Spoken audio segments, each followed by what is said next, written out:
Very good morning, student. This is your biology class, and this is your biology book for class 12th. Open your book, page number 3.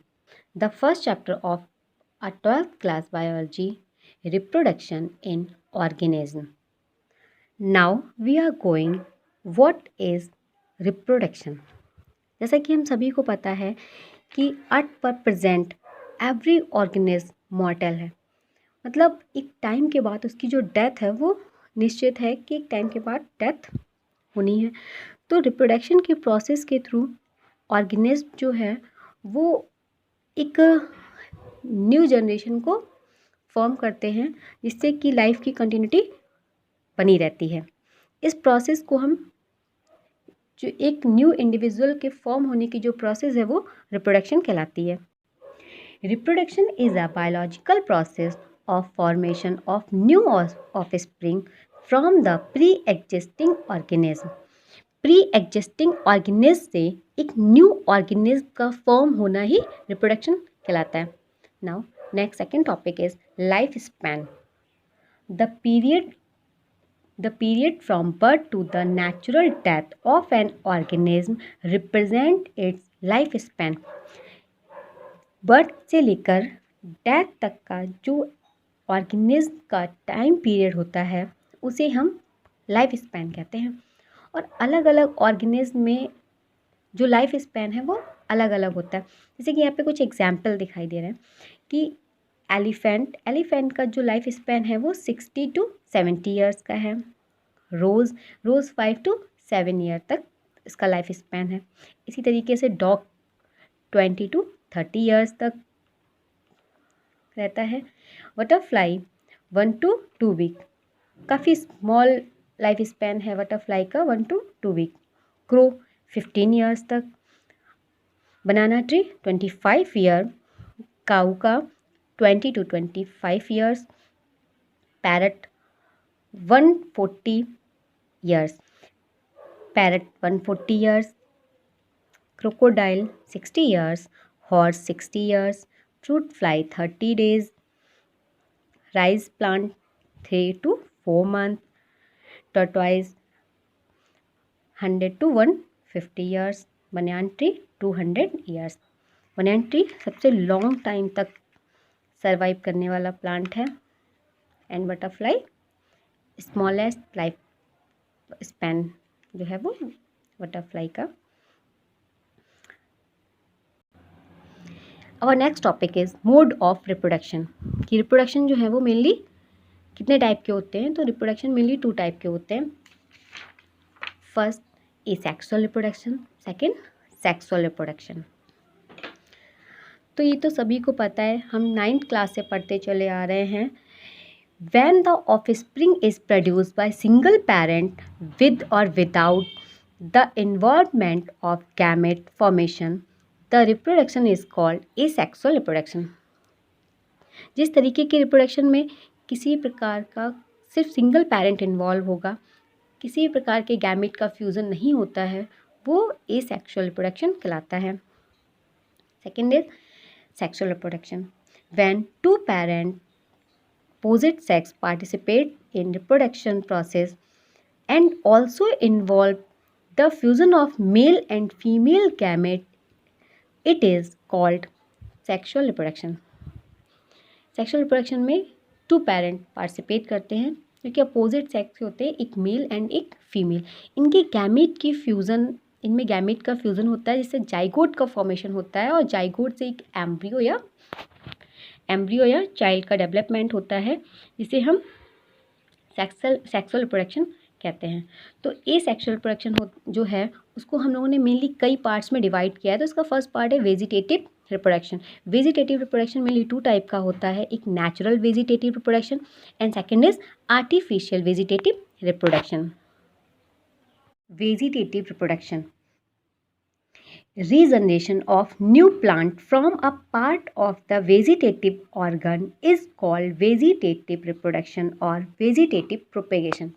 Vegetative reproduction means जब किसी plant या organism का कोई भी part उसकी body से separate हो जाता है और उस पार्ट से एक न्यू ऑर्गेनिज्म का फॉर्मेशन होता है, तो ये प्रोसेस जो है वो वेजिटेटिव रिप्रोडक्शन या वेजिटेटिव प्रोपेगेशन कहलाती है। वेजिटेटिव प्रोपेगेशन को मेनली हमने 2 पार्ट में डिवाइड किया है।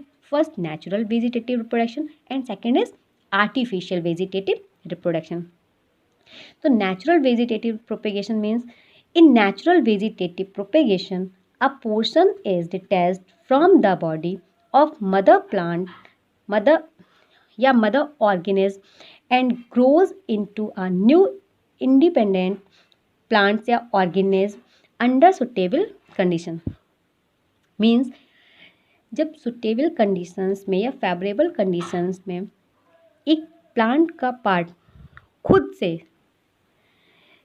सेपरेट हो जाता है या अलग हो जाता है और एक न्यू प्लांट या ऑर्गेनिज्म को ग्रो कराता है, तो ये प्रोसेस नेचुरल वेजिटेटिव प्रोडक्शन या प्रोपेगेशन कहलाती है। इसमें किसी भी ह्यूमन का इंटरफेरेंस नहीं होता है, स्पॉन्टेनियस प्रोसेस है ये, तो इसे हम नेचुरल वेजिटेटिव प्रोडक्शन या प्रोपेगेशन कहते हैं। ये मेनली 3 टाइप से होता है, by stem, by roots, by leaves.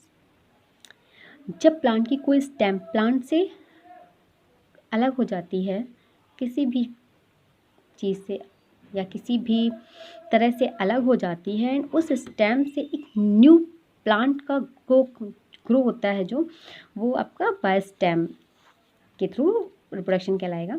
And by root, जब प्लांट की कोई रूट प्लांट से अलग हो जाती है और उससे एक न्यू प्लांट का जो ग्रोथ होगी वो बाय रूट्स के थ्रू रिप्रोडक्शन कहलाएगा। एंड बाय लीव्स, जब प्लांट की कोई भी लीफ प्लांट से सेपरेट हो जाती है खुद से, तो उसके थ्रू जो न्यू एक प्लांट ग्रो करेगा वो बाय लीफ रिप्रोडक्शन कहलाएगा। बाय स्टेम में आपका राइजोम एग्जाम्पल हो जाएगा। बाय रूट्स में रूनर्स जो होंगे वो आपके कहलाएंगे, बाय रूट्स में स्वीट पोटैटो आ जाएगा। एंड लीव्स में अजूबा एक प्लांट है, उसकी लीफ जो है वो थोड़ा फ्लैसी हो जाती है और फ्लैसी होकर वो प्लांट से नीचे गिर जाएगी और गिर जाती है, जिससे एक न्यू प्लांट का डेवलपमेंट होता है, तो बाय लीफ में अजूबा प्लांट आ जाएगा। And next is artificial vegetative reproduction. Artificial vegetative reproduction में in artificial vegetative propagation a portion is detached from the body of the mother plant and it is then grow independently. This is usually done by cutting, layering and grafting and tissue culture. Artificial plant में क्या होगा, जब किसी human के interference से कोई भी plant का कोई भी पार्ट हम अलग करते हैं और उस प्लांट को ग्रो कराते हैं, तो वो उस तरीके का जो रिप्रोडक्शन होगा और उससे जो एक न्यू प्लांट ग्रो करेगा, तो उस तरीके का जो रिप्रोडक्शन होगा वो आपका आर्टिफिशियल वेजिटेटिव रिप्रोडक्शन या प्रोपेगेशन कहलाता है। एग्जाम्पल कटिंग, जिस तरीके से हम रोज़ प्लांट को कट करते हैं, उसकी किसी भी स्टेम को कट करके और उसको न्यू जगह पे ग्रो कराते हैं और एक न्यू प्लांट ग्रो कर जाता है, तो ये प्रोसेस आपकी कटिंग कहलाती है। बाय लेयरिंग, जिस तरीके से कोई भी प्लांट है, उस प्लांट की रूट को हम सॉइल से ले जाते हैं और एक दूसरी साइड पर सॉइल से हम उसको निकालते हैं। इस तरीके से यहाँ से जब यहाँ से एक प्लांट की रूट को हम इस तरफ ले जाके बाहर निकालते हैं और तो इससे भी यहाँ पर एक न्यू प्लांट ग्रो कर जाता है।